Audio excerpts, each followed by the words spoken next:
Thank you very much, ladies and gentlemen. I believe in God. I believe in the supernatural God who created the heavens and the earth. I believe in a God who holds the heavens and the earth in existence. I believe that on the basis of rational evidence, similar to the beliefs held by the founders of this house, who gave this university the motto, Dominus Illuminatio Mea.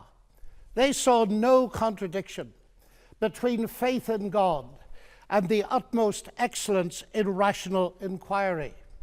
And if I dare mention my alma mater of Cambridge in this holy place, I would remind you that on the door of the Cavendish Laboratory in Cambridge are written the words, "Great are the works of the Lord, studied by all who delight in them." And as we look at the rise of science in the 16th and 17th centuries, Alfred North Whitehead and many others commented that men became scientific because they expected law in nature, and they expected law in nature because they believed in a lawgiver. So, ladies and gentlemen, I'm not ashamed of being both a scientist and a Christian, because arguably Christianity gave me my subject. What I am amazed at is that serious thinkers today continue to ask us to choose between God and science. That's like asking people to choose between Henry Ford and engineering as an explanation of the motor car. When Newton discovered his law of gravity, he didn't say, "I've got a law, I don't need God." No, he wrote the Principia Mathematica, arguably the greatest work in the whole history of science, because he saw that God is not the same kind of explanation as a scientific explanation. God doesn't compete. Agency does not compete with mechanism and law. Why is there something rather than nothing? Alan Sandage, the brilliant cosmologist who became a Christian in his 50s, said God is the answer to that question. But people are now so desperate to show that the universe created itself from nothing, which seems to me to be an immediate oxymoron. If I say X created Y, I'm assuming the existence of X to explain the existence of Y. If I say X created X, I'm assuming the existence of X to explain the existence of X, which simply shows that nonsense remains nonsense even if high-powered scientists utter it. It reminds me a little bit of G.K. Chesterton, who said, "It is absurd to complain that it is unthinkable for an unthinkable God to make everything out of nothing, and then to pretend that it is more thinkable that nothing should turn itself into everything." The heavens declare the glory of God, says the ancient psalm. And we've unraveled a bit of that, seeing the fine-tuning of the fundamental forces of nature. It's something that's so striking to scientists that it demands explanation. And it seems to me that Arno Penzias hit it right. He is the Nobel Prize winner who discovered the microwave background on which a lot of the evidence for the Big Bang is based. He said astronomy leads us to a unique event, a universe which was created out of nothing, one with the very delicate balance needed to provide exactly the right conditions required to permit life, and one which has an underlying, one might say, supernatural plan. But I want to come to what I think is one of the fundamental arguments for theism. I take it this house believes in reason. That's why we're all here. And as a scientist, I believe that the universe is rationally intelligible. That is something that has struck some of the geniuses of science as demanding an explanation. Einstein said the only incomprehensible thing about the universe is that it's comprehensible.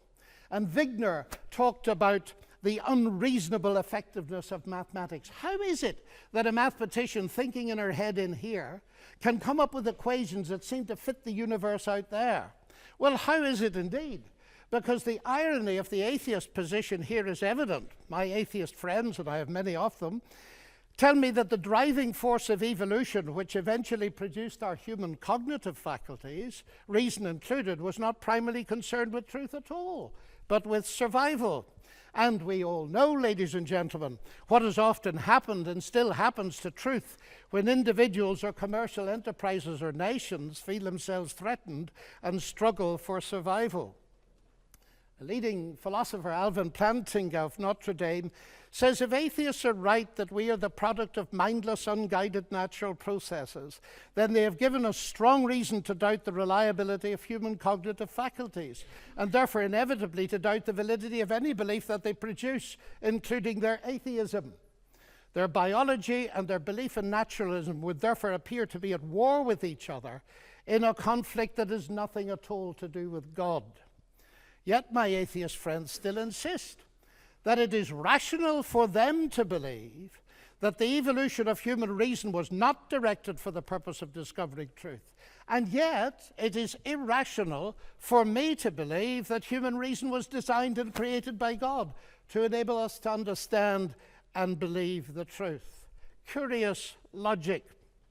By contrast with that, biblical theism asserts that ultimate reality is personal and intelligent, and the reason science works, and this was the motivating force that drove the great pioneers of science, is that the universe out there and the human mind in here that does the science are ultimately the product of the same intelligent divine mind. Human beings are made, we are told, in God's image, and that means that science can be done. That makes infinitely more sense to me as a scientist than atheism does.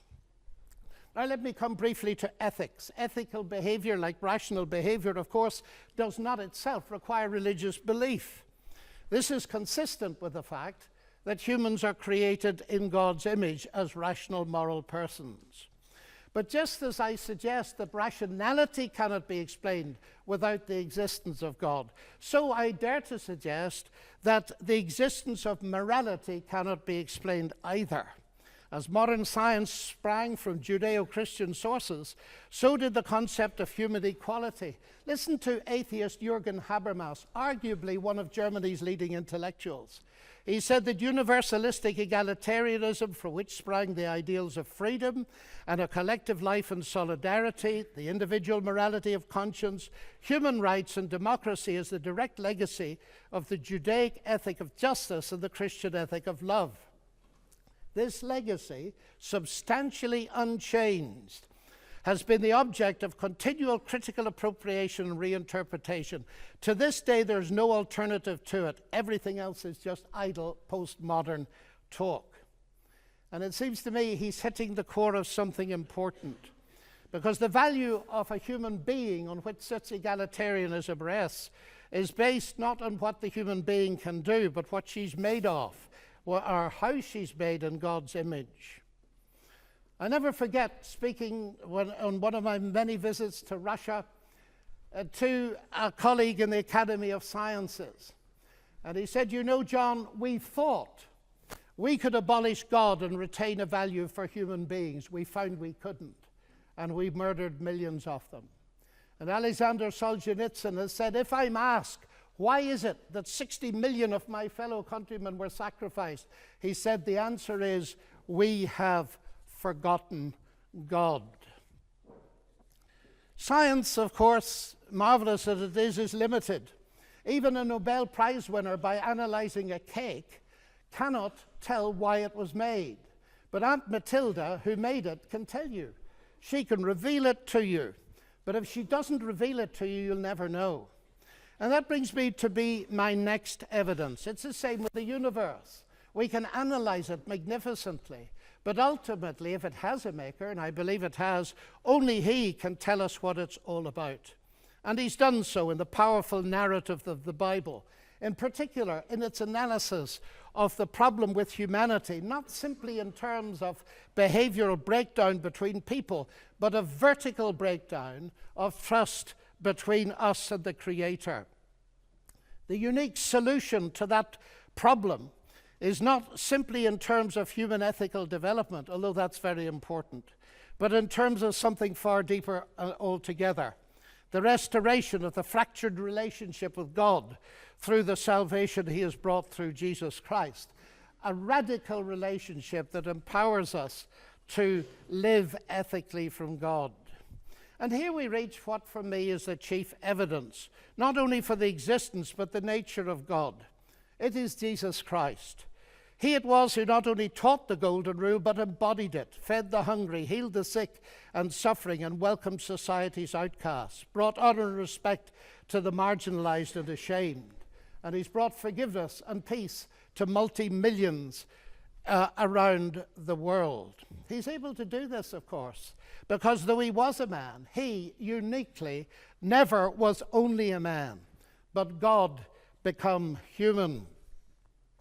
The central evidence for this startling claim is, of course, his historical resurrection from the dead that launched Christianity in the world. This is, of course, ladies and gentlemen, a crunch issue. If Jesus rose from the dead, death is not the end and atheism is false. If Jesus did not rise from the dead, Christianity is false. And I remember at Cambridge as a student listening to the brilliant Sir Norman Anderson, a legal expert, going through forensically the evidence from his legal perspective as a brilliant lawyer. And he said at the end of it, "The empty tomb, then, of Jesus forms a veritable rock on which all rationalistic theories of the resurrection dash themselves in vain." Just finally now, as I read the Bible, I do not only find intellectual satisfaction, but I find a great deal of that. I sense the voice of God speaking to me. You say that's intensely personal. But ladies and gentlemen, we've been asked tonight about belief in God. And I want to strongly emphasize that God is not a theory, he's a person. And if the origination of me qua person is a personal God, then the most exciting thing really is there a possibility of getting to know God? And so I don't simply believe there is a God. I've come to know him and trust him. And I have strong reasons for doing so, because of Christ dying and rising again for me. And that has generated in me a sense of utterly unmerited forgiveness, acceptance, and peace. That has enabled me to face the ugly side of my own nature, and with God's help to do something about it. But it's enabled me to face something else. The hardest problem I face as a Christian is the problem of evil and pain. My niece getting a tumor at 22 that kills her. What do I say to my sister? And this is the hardest problem we face. But it seems to me that atheism here has no answer, because by definition, atheism believes that human death is the end, so there is no ultimate hope. But you see, ladies and gentlemen, we could stay here till midnight and beyond arguing, as has been done in this university for centuries, what a good God should, might, would, could, if not, possibly might, just could he not have done, and we'll get nowhere. So it seems to me there's another question we can ask, and it's this. Granted that life presents us with a double picture. We see some beautiful things. We see some ragged edges. We see hurt and pain, and we see joy. How can we come to terms with that? And it seems to me here is no simplistic answer, but a window into an answer, and it's this. If it is actually true that Jesus is, as I believe him to be, the Son of God, then we can ask the question, what is God doing on a cross? And the answer comes back at the very least. God has not remained distant from our human suffering, but has become part of it. And the other side of that is this. Because Jesus rose from the dead, he is going to be the ultimate judge. Now here's an irony, because atheism has no ultimate hope of justice by definition. The vast majority of people in the history of the world have died without justice and will die without justice. And if death is the end, then of course they have no hope of ultimate justice. But the promise in the New Testament, guaranteed by the resurrection of Jesus, is that he is to be the judge in the coming day. So, ladies and gentlemen, those are some of the reasons why I believe that God is real and worthy to be trusted. Thank you.